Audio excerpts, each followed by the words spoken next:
अब मैं हमारे समाज के सभी लोगों से निवेदन करता हूं कि आप सभी लोग आएँ और आचार्य गुरुदेव श्री विराग सागर जी महाराज के तत्व के समक्ष दीप प्रज्वलन करेंगे। आज संख्या भी कम है, पुरुषों की, सभी लोग आ जाएं, आ जाइए। और महिला समाज से निवेदन करता हूं कि आप सभी लोग भी आ जाएं और हमारे बाहर से पधारे जितने भी अतिथि हैं, श्रीमती शोभा जी पाटनी, श्रीमती वर्षा जी काला, निशा जी पहाड़िया और हीरामणि जी, आप सभी लोगों से निवेदन करते हैं कि आप सभी लोग आएँ और आचार्य गुरुदेव श्री विशुद्ध सागर जी महाराज के चित्र के समक्ष दीप प्रज्वलन करेंगे।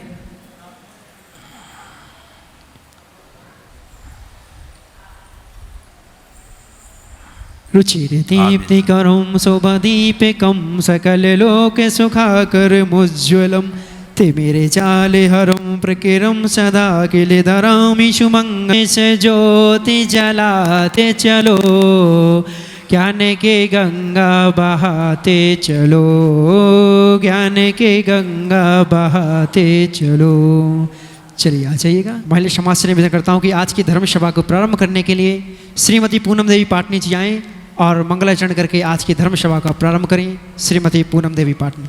मुनि अर्जी सागर जी महाराज की जय, बोले मुनि संघ की।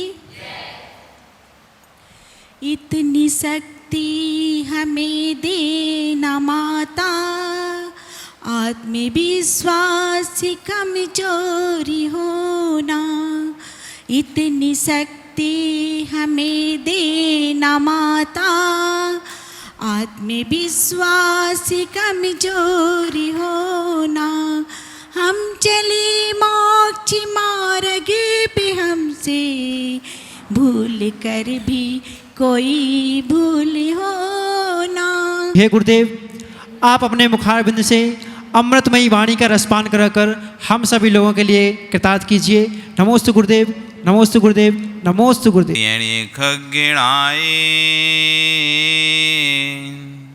रुतारी मोह सिर सिरे निबिहु, आयरी राव पसियो परवादिनी वविजी लोए। नमो अरिहंताणम नमो सिद्धाणम नमो आयरियाणम नमो वज्रायाणम नमो सविशाह। बोले अनंत से परमेश्वरी भगवान की, आदिरुम आदिनाथ भगवान की, वर्तमान शासन महावीर भगवान की, आचार्य कुलवंत स्वामी महाराज की, आचार्य विश्व सागर जी महाराज की, अहिंसा में विश्व धर्म की। जय बोले मुनि श्री 108 अरिजीत सागर जी महामुनि राज की, समस्त मुनि संघ की। जयकारा गुरुदेव का। बंधु, वर्तमान शासन वर्धमान स्वामी के शासन में तीर्थंकर प्रमुख की चरण निष्ठा में बैठकर हम सभी जिन देशना का श्रवण कर रहे हैं। आचार्य भगवान कुलबद्ध स्वामी महाराज जहाँ ग्रंथराज सार समुच्चय जी में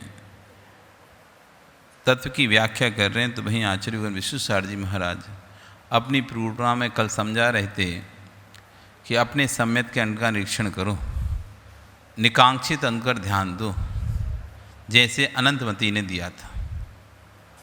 अनंतमती का नाम सुना होगा आपने। एक वो बालिका जिसने, आज हम नियम लेते हैं तो छूट रखते हैं, छूट। नियम लेने से पहले ही छूट सोच लेते हैं, हम बीमार हो गए तो, बाहरवास गए तो बाहरवास की छूट, हाल बीमारी की छूट। पहले से तैयार हैं हम नियम तोड़ने के लिए, लेने से पहले तोड़ने के लिए तैयार हैं हम। और एक वो अनंतमती जो निकांक्षित भाव से नियम ले रही है। अष्टांग का पर्व में जब सेठ सेठानी महाराज के पास जाते हैं और 8 दिन का ब्रह्मचर्य व्रत का नियम का लेते हैं, वे अपनी बेटी को भी साथ में ले जाते हैं, जो कि खेल खेल रही थी गुड्डा गुड़ियों का। गुड्डा गुड़ियों की शादी का खेल खेल रही थी, तो पिता देखता है कि देखो छोटी उम्र में इस तरह के खेल खेल रही, आगे जाके क्या होगा। इसलिए उससे कहते हैं, बेटी ये खेल अभी नहीं खेलो, अभी तुम बहुत छोटी हो, ये शादी विवाह के खेल अभी तुमको नहीं खेलना चाहिए। हम मंदिर जा रहे हैं, तुम भी चलोगी मंदिर? कि हाँ बिल्कुल चलेंगे। पहले के माता पिता अपने साथ में बच्चों को लेके चलते थे, जिससे उनके अंदर संस्कार आते थे। आज तो भैया डिस्टर्ब मत करो उन्हें। आज तो क्या उल्टा, क्या साथ में लेके आना बच्चों को, नहीं डिस्टर्ब नहीं करो, पढ़ाई करने दो। ऐसी पढ़ाई करते हैं फिर तुम्हारी ज़िंदगी की पढ़ाई निकल जाती है। साथ में लेके आते थे पहले, तो क्या चलोगी मंदिर? हाँ चलेंगे। वहाँ पहुँचे, वहाँ मुराद से कहते हैं हमको अष्टांगा का 8 दिन का ब्रह्मचारी व्रत दीजिए। सेठ सेठानी जोन बच्ची बैठी हुई थी, महाराज जी ने आशीर्वाद दिया तथास्तु। तभी सेठ थोड़ा सा हंसी में अपनी बेटी से बोलता है, तुम भी ले लो, तुम भी ले लो कोई नियम। तो पिताजी मैं कौन सा नियम लूँ? जो हमने लिया वही ले लो तुम भी। जो नियम हमने लिया है ब्रह्मचर्य व्रत का, तुम भी वही नियम ले लो। तो ठीक है पिताजी, पर ध्यान रखो फिर गुड्डा गुड़ियों से नहीं खिल पाओगे, गुड्डा गुड़ियों की शादी नहीं कर पाओगे। कोई बात नहीं, जब इतना अच्छा नियम है कि आप दोनों ने लिया है तो उसके मैं भी वही नियम ले लेती हूँ और महाराज के सामने ब्रह्मचर्य व्रत का नियम ले लेती हैं। समय व्यतीत होता गया, समय व्यतीत होता गया। व्रत का नियम लेने के बाद अनंतमती के जीवन में परिवर्तन आ गया। वो नित्य भगवान की पूजा भक्ति आदि करती थी। गुड्डा गुड़ियों के खेल उसने बंद कर दिए, वो भगवान पूजा आदि करती थी। जब यौवन काल को में प्रवेश करी तो पिता को उसकी शादी की चिंता हुई, तो उन्होंने लड़का ढूंढना शुरू किया और अनंतमती से कहा कि अब तुमको शादी करके अपने मायके ससुराल जाना होगा। तो अनंतमती की शादी किस बात की? क्यों? सभी बच्चियों की शादी होती है तो तुम्हारी भी होगी। हर माता पिता का फर्ज है जब बच्ची बड़ी हो जाए तो उसकी शादी करना होता है, तो तुम्हारी भी शादी की जाएगी। पिताजी ब्रह्मचर्य व्रत और शादी का क्या तालमेल है? जब ब्रह्मचर्य व्रत ही ले लिया है तो शादी किस बात की? पिता कहते हैं क्या बात कर रही हो, कब लिया तुमने ब्रह्मचर्य व्रत?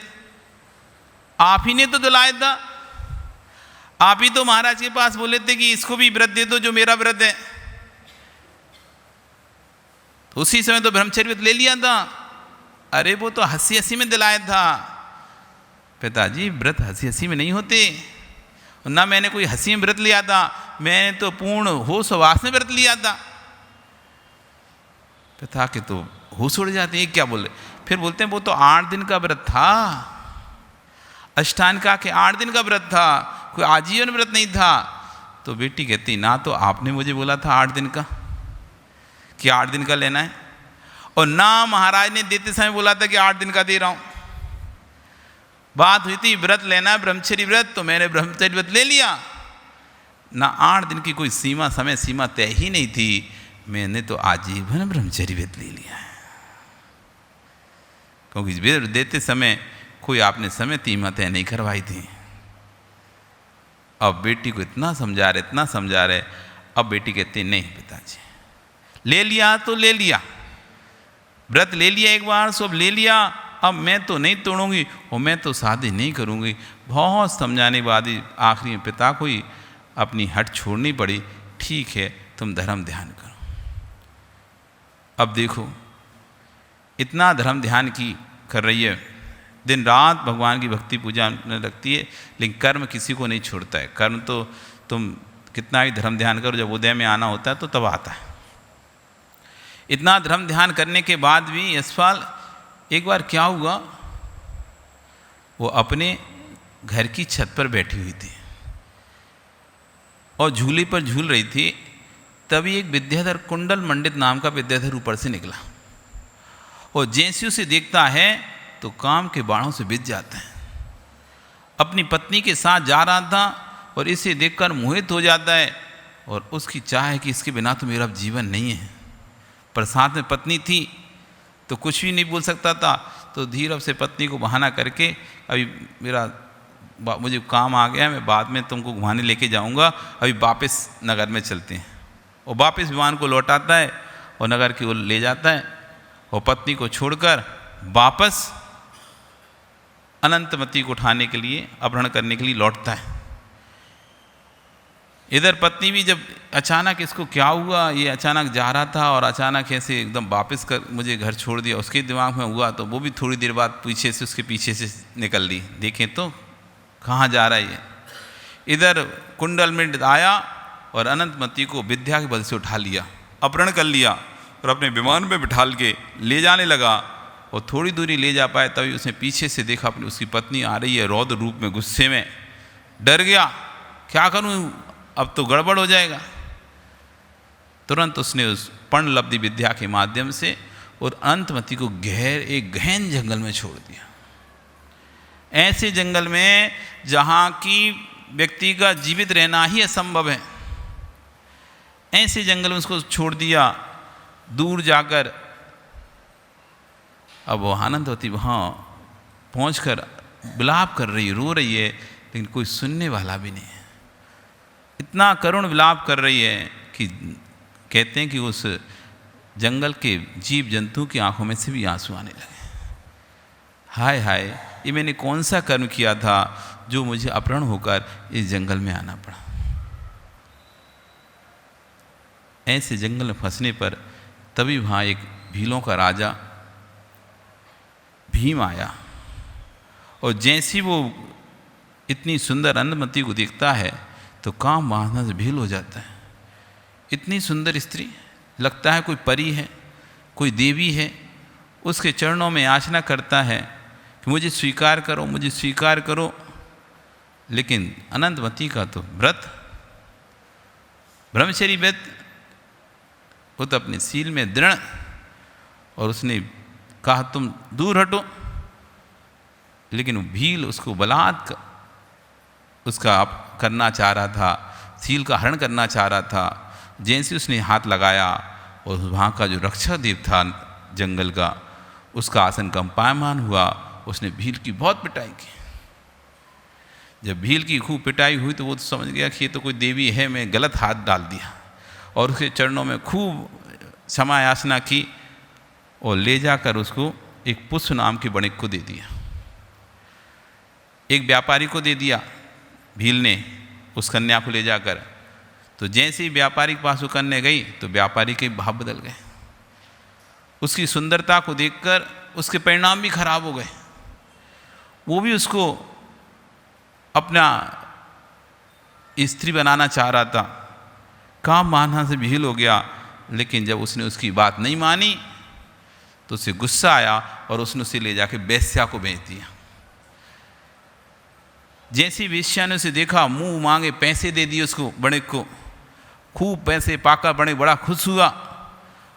इधर वेश्या भी सोचती अब तो मेरा व्यापार खूब चलेगा, इतनी सुंदर स्त्री पूरे नगर में नहीं है और इसके लिए तो लोग लाखों रुपए देंगे। उसने उसको खूब प्रलोभन दिया, खूब उसको डराया धमकाया, लेकिन वो नहीं मानी, अपने सील को छोड़ने के लिए तैयार नहीं हुई।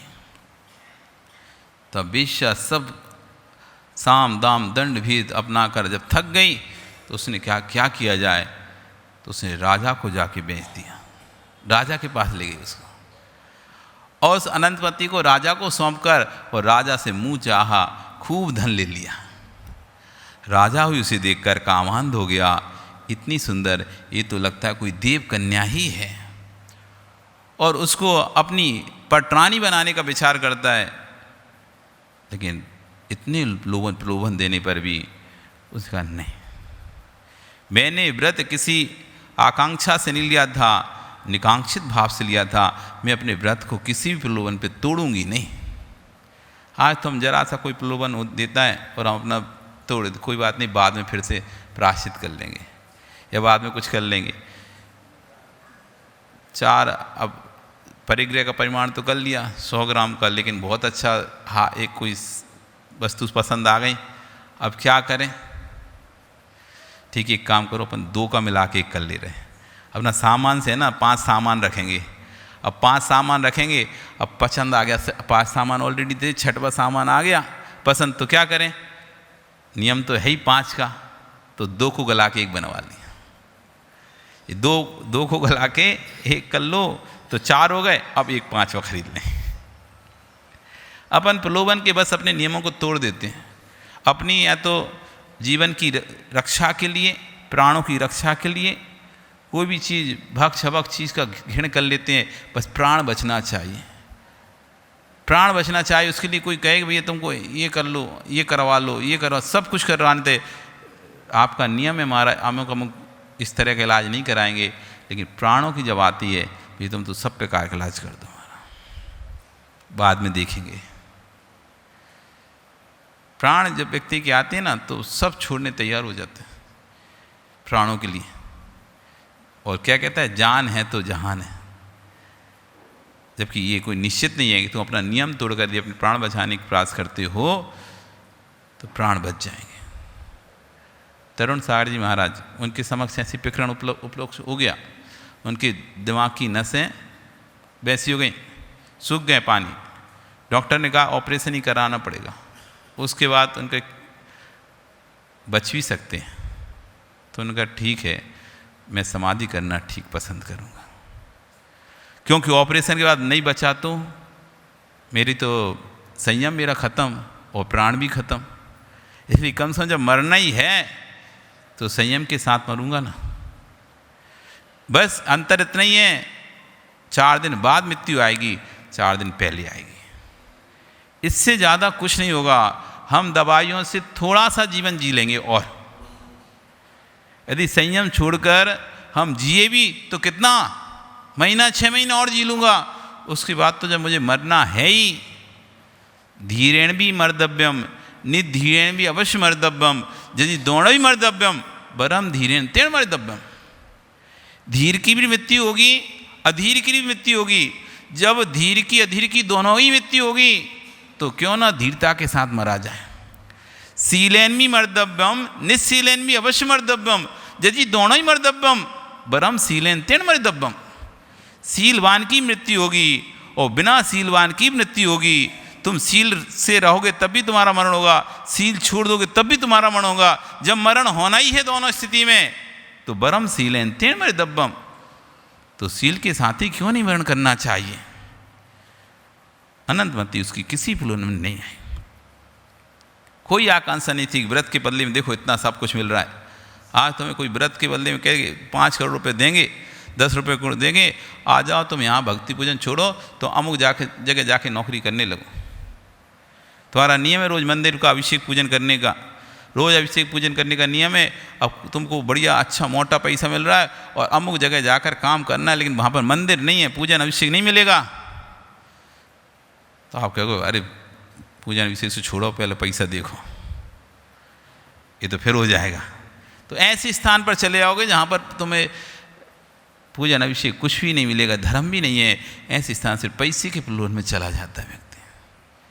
अच्छा खासा भगवान भक्ति कर रहा था, अच्छा चल रहा था जीवन, बस थोड़े से अधिक लोभ के लिए, ऐसे नहीं बिल्कुल ही जीवन नहीं चला, अच्छा जीवन चल रहा था, लेकिन और प्रलोभन दे दिया किसी ने, अधिक अमुक ब्रांच में तुमको ज़्यादा पैसा देंगे, इस ब्रांच में कम मिलता है, उस ब्रांच में पैसा पर वहाँ पर भगवान नहीं है। कह देगा ठीक है चलेगा, मुझे चलेगा, भगवान छोड़ने तैयार है। निकांक्षी संघ कह रहा है बिना किसी आकांक्षा के अपने व्रतों का पालन जो करता है वो निकांक्षित अंग का धारी होता है। मुझे भगवान की भक्ति करनी है, कोई आकांक्षा नहीं है कि मुझे अमुक चीज़ मिलेगी, या किसी आकांक्षा के लिए वो अपनी भक्ति नहीं छोड़ेगा। उस अनंतवती ने इतना प्रलोभन मिलने बाद भी जब नहीं छोड़ा तो राजा ने बलात् उसका सील का हरण करना चाहा। तब नगर के देवता ने राजा की बहुत पिटाई करना शुरू की। तो राजा का अदृश्य रूप में पिटाई हो रही है तो हाहाकार मच गई। वो आवाज़ होती है, उस जिस अनंतवती के सील का तुम हरण करना चाहते उसी के चरणों में गिरकर उससे माफ़ी मांगो, तभी तुम्हारा ये पिटाई बंद होगी, नहीं तो चलती रहेगी। तो उनके चरणों में गिरा, बोला आप जो कहोगे हम में करेंगे। अनंतवती ने कहा आप एक काम करो बस, इतने दुख भोग लिए मैंने, इतने दुख भोग लिए, और मैं जिसकी शरण में जहाँ भी जाती हूँ सब के भाव खराब हो जाते हैं। आप तो मुझे किसी आरिका के संग में छोड़ दो, किसी आरिका के संग में छोड़ दो, मैं वहाँ रहकर अपना जीवन यापन करूँगी। सो उसको आरिका के संग में राजा छोड़ देता है और आरिका के संग में रहकर उनकी सेवा शुश्रा करती है। इधर पिता जो कि चक्रवर्ती था, उसका पिता पूरे नगर में ढूंढवा लिया, सब जगह ढूंढवा लिया, सब जगह, लेकिन कहीं भी अनंतमती का पता नहीं चला। तब थक हार कर बहुत दिनों से उदास होकर यात्रा की तीर्थ यात्रा के लिए निकलता है। और तीर्थ यात्रा के निकल के लिए वह अपने बहन के घर आता है। सबसे पहले उसी नगर में आता है जिस नगर में अनंतमती आरिकाओं के आश्रम में रह रहती, उसी नगर में आता है। और जो उसकी जो बहन है, भाई के आने के लिए भाई आ रहा है, इस खुशी से अपने घर में चौक पुरवाती है और अनंतमती को चौक पूरने के लिए बुलवाती है। बहुत समय छोटे में उसने अपनी उसको देखा था ना, बड़ी होने पर पहचान नहीं पाई, उसका चेहरा भी बदल गया। इतना सब कुछ होने के बाद कहाँ राजसी ठाठ में रहने वाली लड़की, वो कहाँ अब इस अवस्था में सन्यासीन अवस्था में रह रही है, वो तो नहीं पहचान पाई। वो चौक पूरा उसने उसको बुलाकर चौक पुरवाया और चौक पूर कर जब चली गई, इधर जब जो सेठ था वो आया और उसने जब चौक पूरा देखा तो अपनी बेटी की याद आ गई। मेरी बेटी भी ऐसा ही चौक पूरती थी। अपनी बहन से पूछता है, ये तुमने किससे चौक पुरवाया? वो बोलते आरिकाओं के समूह में एक कन्या है, उससे एक बार मुझे मिलाओ, उससे एक बार आप मुझे मिलाओ। क्यों? मेरी बेटी भी अपहरण कर ली गई, पता नहीं कहाँ है, इसके जैसा ही चौक पूरती थी, एक बार मैं इसको मिलकर मिल लूँ उससे। और जब मिलाया जाता है वो देखता है तो दंग रहता है, उसी की बेटी थी। तब बहुत अश्रुधारा बहाता है और अपनी बेटी से कहता है, अब घर चलो, बहुत तुमने कष्ट सहन कर ली, दुख सहन करी, अब घर चलो। तो बेटी कहती, नहीं पिताजी, अभी तक मैं सिर्फ सेवा कर रही थी, अब मैं आरिका दीक्षा लेकर अपना कल्याण करूंगी। देख लिया संसार के दुखों को मैंने अच्छे से अंदर से गहराई से देखा है। अपने कर्म सिवाय अपने स्वयं किए जो कर्म सुहासो, फल निश्चय ही बे देंगे, आप करें फल देन तो स्वयं किए निष्फल होंगे। अपने कर्म अपन को कहीं नहीं छोड़ते, इसलिए अपने कर्मों को यदि काटना है तो दीक्षा लेकर ही उन कर्मों को काटा जा सकता है। इसलिए मैं घर नहीं जाऊंगी, मुझे किसी से शिकवा नहीं, किसी से गिला नहीं है, ना मुझे भगवान से कोई है। हम तो थोड़े से कष्ट आते हैं भगवान को दोष दें, हे भगवान हमने ऐसा कौन सा किया जो सारे दुख हमारे ऊपर आ गए। आप तो भेदभाव करते हो, भगवान को या व्यक्ति दोषी ठहराता, आप भेदभाव करते हो और मेरे ऊपर सारे कर्मों का डाल दिया है। जितने कष्ट हैं, संकट सब हमारे घर में ही आ रहे हैं। कैसे भगवान हो आप? ऐसे करके भगवान को भी व्यक्ति दोष देना है। उसने किसी को दोष नहीं दिया। निकांक्षित, कोई आकांक्षा नहीं कि मेरी पूजा पाठ का कोई फल हो तो हे प्रभु मेरा ऐसा कार्य हो, नहीं, मेरा कर्म है, उसका फल मुझे भोगना पड़ेगा। निकांक्षित अंगधारी विपाक विषय धर्म ध्यान करता है सदैव। आकांक्षा इच्छा कुछ नहीं रखता, जो किया है मैंने ही किया है, उसका फल भी मुझे ही भोगना पड़ेगा, कोई दूसरा मेरे फल को भोगने नहीं आएगा। ऐसे उस अनंतमती के निकांक्षित। अब देखो हमारे अंदर उस निकांक्षित को परखो। क्या कष्ट संकट आने पर हमें आकांक्षा रहती किसी को कोई आके हमारा कष्ट संकट दूर करेगा, कोई हमारा दुख आके दूर करेगा? मैं इतना भगवान का भक्ति करता हूँ, इतनी पूजा पाठ करता हूँ, इतना धर्म ध्यान करता हूँ, जाप आदि करता हूँ, तो मेरा कष्ट दूर होना चाहिए। क्या ऐसे परिणाम आते हैं क्या? अगर ऐसे भाव आ रहे हैं, अब आकांक्षित स्तुति कर रहे हो भगवान की, भगवान के पास जाते हो, भगवान मेरा काम बन जाए, मेरा घर परिवार सब अच्छे से चल जाए, मेरी दुकान बंद है, बहुत दिनों से घाटा लग रहा है, ऐसा है वैसा, कितनी सारी इच्छाओं को लेकर भगवान के पास पहुंच रहे हैं हम। अभी निकांक्षित सन से बहुत दूर है, निकांक्षित सन से बहुत दूर है। अपने कर्म का थोड़ा सा भी कष्ट, थोड़ा भी संकट, थोड़ी पीड़ा आती है, तुरंत उसका निदान करने के लिए जगह जगह पहुंच जाते हैं। अभी निकांक्षित सन से दूर है। जिसने जहाँ कहा वहाँ आकांक्षा लेके पहुँचे, भैया वहाँ श्रीफल लेके चढ़ाया हो तुम्हारा कष्ट दूर हो जाएगा। किसी ने कहा वहाँ जाके अगरबत्ती लगाया हो तुम्हारा कष्ट दूर हो जाएगा। वहाँ जाकर फूल पत्ती चढ़ा जाओ, पानी चढ़ा जाओ, तुम्हारा कष्ट दूर हो जाएगा। हम दुनिया में जा रहे हैं आकांक्षा से, जबकि निकांक्षी संगधारी किसी से कोई आकांक्षा नहीं। कर्म अपने आप समन होगा, अपने आप मेरा कार्य बनेगा। किसी से कहने की ज़रूरत नहीं है, किसी के सामने गिड़गिड़ाने की ज़रूरत नहीं है। मैं तो निस्वार्थ भगवान की भक्ति करूँगा, और जब निस्वार्थ भगवान की भक्ति करूँगा तो स्वतः ही मेरे कर्मों को उपशमन होगा, और जो कार्य हैं, जो रुके हुए कार्य हैं, वो मेरे सारे रुके हुए कार्य हो जाएंगे। ऐसा जिसका भाव रहता है वो है निकांक्षित अंग का धारी जीव। निसंकित, निकांक्षित, किसी प्रकार की यत्स मोक्षेपी नाकांक्षा सा मोक्षमति गच्छति। जिसको मोक्ष भी आकांक्षा नहीं है, ऐसा जीव ही मोक्ष जाएगा। जो मोक्ष जाना है, मोक्ष जाना है, मोक्ष जाना है, ऐसा रटना लगाएगा, वो कभी मोक्ष नहीं जा पाएगा। यत्स मोक्षेपी नाकांक्षा, तो इसलिए तो कह रहे हैं आकांक्षा ही नहीं रख रहे। यत्स मोक्षेपी नाकांक्षा, जो मोक्ष भी आकांक्षा नहीं रखता, जो तो अपना कर्म करता चला जाता है, फल की किसी प्रकार की चिंता नहीं करता।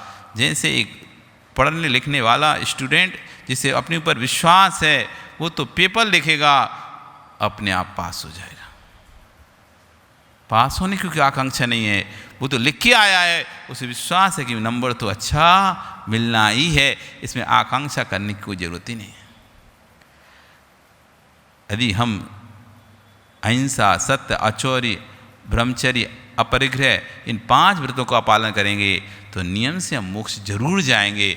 इसमें किसकी आकांक्षा? कोई भगवान मुझे मोक्ष नहीं भेज सकता। हमारे जैन दर्शन में भगवान किसी कल्याण करते नहीं है, ना आज तक किया किसी भगवान ने किसी कल्याण। बताओ, एक आध कहीं अंकित तुमने पढ़ा हो कोई पुराण में कि अमुक भगवान ने अमुक का कल्याण किया? कोई सी भगवान ने 24 संजय तुमने इतने भगवान की अभिषेक करते हो, पूजा पाठ करते हो, कहीं पढ़ा लिखा हो कि आदिनाथ भगवान ने इसका कल्याण किया, या महावीर भगवान ने इसका कल्याण किया, इसको मोक्ष पहुंचा दिया। वो उसने भगवान की बहुत पूजा की तो भगवान ने उससे आशीर्वाद दिया, जा तुझे मोक्ष हो जाए, और वो मोक्ष चला गया। वरदान दिया उसे कि जा मैं तुझे मोक्ष का वरदान देता हूँ, इतना भक्ति पूजा कर रहा है। ऐसा कभी कोई भगवान ने वरदान दिया हो किसी को? 24 तीर्थंकर में से किसी तीर्थंकर ने किसी को भी वरदान दिया हो कि जा तुझे मोक्ष मिले? भगवान भी कुछ नहीं दे सकते, भगवान भी हमको मोक्ष नहीं देंगे। उन भगवान की भक्ति हमें ही विशुद्ध परिणामों से करनी पड़ेगी, तब जाके मोक्ष होगा। उनसे मांगने से मोक्ष नहीं मिले, इसलिए मोक्ष मिल जाए, मोक्ष मिल जाए। यस मोक्षेपी नाकांक्षा सा मोक्षमति गच्छति। जो मोक्ष भी आकांक्षा नहीं करता कि मोक्ष चाहिए, मुझे मोक्ष चाहिए, वो तो भगवान के 5 सिद्धांत बता गए हैं, अहिंसा, सत्य, अचौर्य, अपरिग्रह, ब्रह्मचर्य, इन 5 सिद्धांतों का पालन करता है, इन 5 महाव्रतों का पालन करता है, वो नियम से मोक्ष को प्राप्त होता है। इसमें शंका ही नहीं है। नहीं भी मांगेगा तब भी मिलेगा। मैं पास हो जाऊं, पास हो जाऊं। अरे तुमने पेपर अच्छा किया है, तुम किसी को मत बोलो मैं पास हो जाऊं, पास हो जाऊं। तुम नियम से पास हो जाओगे, कहने से पास नहीं हो रहे तुम। जो तुम लिख के आए हो ना, उससे पास हो रहे हो। लोग आते हैं भगवान के पास जाके पेपर दें, मैं भगवान में बस पास हो जाऊं, भगवान पास हो जाऊं, भगवान पास हो, भगवान पास जाके आशीर्वाद दे दो महाराज जी पास हो जाए, बहुत अच्छे से पास हो जाए। अरे तुमने लिखा है तो तुम मत मांगो किसी से आशीर्वाद, मत भगवान के सामने गिड़गिड़ाओ, मत गुरु के सामने गिड़गिड़ाओ।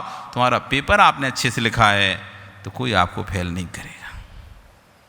और तुमने पेपर लिखा ही नहीं है तो भगवान के पास आकर, गुरु के पास आकर आशीर्वाद लोगे, चाहे कितना भी सेट टेक होगे, तो क्या पवन पास हो जाएगा व्यक्ति? कि भगवान जाकर उसकी कॉपी भी लिखे आएंगे? क्या कोई चमत्कार थोड़ी ना हो जाएगा कि गुरु ने आशीर्वाद दिया, खाली कॉपी थी और अपने आप भर गई, वो चेक करने वाले ने 100 में से 100 नंबर दे दिए। ठीक है, आस्था विषय अलग है, आस्था विषय अलग है, लेकिन तत्व विषय अलग है। तत्व आस्था से बिल्कुल विपरीत है। तत्व वस्तु स्वरूप है, तत्व वस्तु स्वरूप है, आस्था एक भक्ति है बस। अपने इष्टजन के प्रति एक राग है, राग, लेकिन तत्व भिन्न विषय है। तत्व में राग नहीं होता, तत्व में वस्तु स्वरूप होता है। मंदिर में बैठे जो भगवान हैं, आस्था कहेगी भगवान है, वो तत्व कहेगा ये पाषाण है। आस्था कहेगी, क्या कहेगी आस्था? ये भगवान है, और तत्व वस्तु स्वरूप कहेगा एक इंद्रिय पाषाण का, एक इंद्रिय पाषाण है। भगवान तो संवत्सर में विराजने वाले हैं। भगवान तो जिन्होंने 4 घाती कर्मों का नाश कर दिया है, वो हैं। ये तो एक पाषाण का, पत्थर का एक टुकड़ा है, जो कि एक इंद्रिय जीव का शरीर है। ये भगवान नहीं है। आस्था इसे भगवान मानेगी, तत्व के निर्णय से अजीब द्रव्य मानेगा। तत्व इसे पुद्गल द्रव्य मानेगा, अजीब तत्व मानेगा, पुद्गल द्रव्य मानेगा। तत्व की जब व्याख्या करेंगे तो ये क्या है? ये पुद्गल द्रव्य है। क्या है ये? अजीब तत्व है। ये क्या है? ये पुद्गल अस्थि काय है। अजीब क्या है? पुद्गल अस्थि काय है। क्या है ये? ये अजीब पदार्थ है। समझ में आ रहा है? तत्व उसको वस्तु स्वरूप देखेगा, आस्था उसे भगवान देखेगी। आस्था उसे क्या देखेगी? भगवान। और जब पूछेंगे अंकित बताओ मंदिर की प्रतिमा कौन सा द्रव्य है? जीव द्रव्य के पुद्गल द्रव्य है? भगवान पुद्गल होते हैं क्या? भगवान तो जीव होते हैं ना, कि पुद्गल होते हैं? भगवान कैसे होते हैं? तो मंदिर में जो प्रतिमा है वो जीव है कि पुद्गल है? बोलो क्या है? क्या है वो? जीव है। जीव है क्या? जीव तो वो है जिसके अंदर चेतना विराजमान है। अब तुम यार जीव कहोगे तो सिद्धांत गड़बड़ कर दोगे तुम। चेतना तो उसमें ही नहीं है, वो तो पुद्गल द्रव्य है। अब तत्व कह रहा है ये पुद्गल द्रव्य है, और जो इधर विराजा है वो जीव द्रव्य है।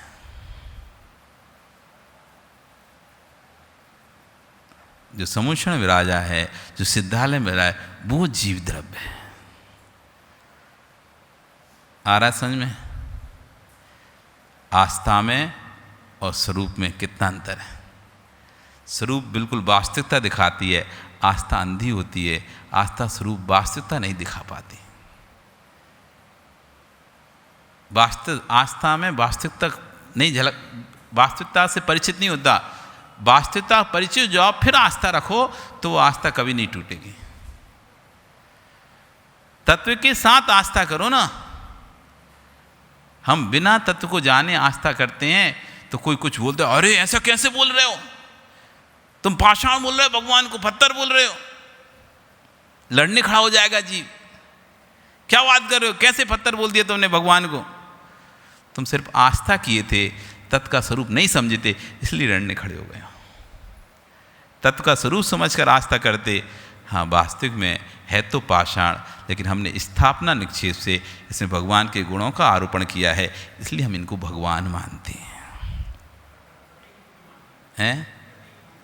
हाँ, तो हम इनको स्थापना निक्षेप के भगवान मानते हैं। हमने उन तीर्थंकरों के गुणों का इसमें आरोपण किया है, इसलिए हम इसको भगवान कह रहे हैं और उसी प्रकार से सम्मान दे रहे हैं। कब होगा ये? जब तत्व निर्णय के साथ आस्था होगी। और जिसको तत्व निर्णय नहीं है वो लड़ बैठेगा, लड़ने तैयार हो जाएगा, खड़ा हो जाएगा। क्या आप कैसे बोल सकते हो तुम ऐसे पाषाण, इसको हमारी आस्था का प्रतीक है, तुमने पाषाण बोल दिया। लड़ लेगा, क्योंकि उसको तत्व निर्णय नहीं है अभी। तो निकांक्षित अंत कह रहा है कि आस्था तो रखना, पहले तत्व निर्णय करना। जब तत्व निर्णय करोगे फिर आस्था रखोगे, वो आस्था आपकी अडिग रहेगी, फिर वो नहीं टूटेगी। और बिना तत्व निर्णय के तुमने आस्था कर ली तो कोई भी तोड़ के चला जाएगा। आपका समय कल फिर आओगे, पर्याय रही तो फिर अब और अगले अंक की चर्चा करेंगे। बोली भगवान महावीर स्वामी की।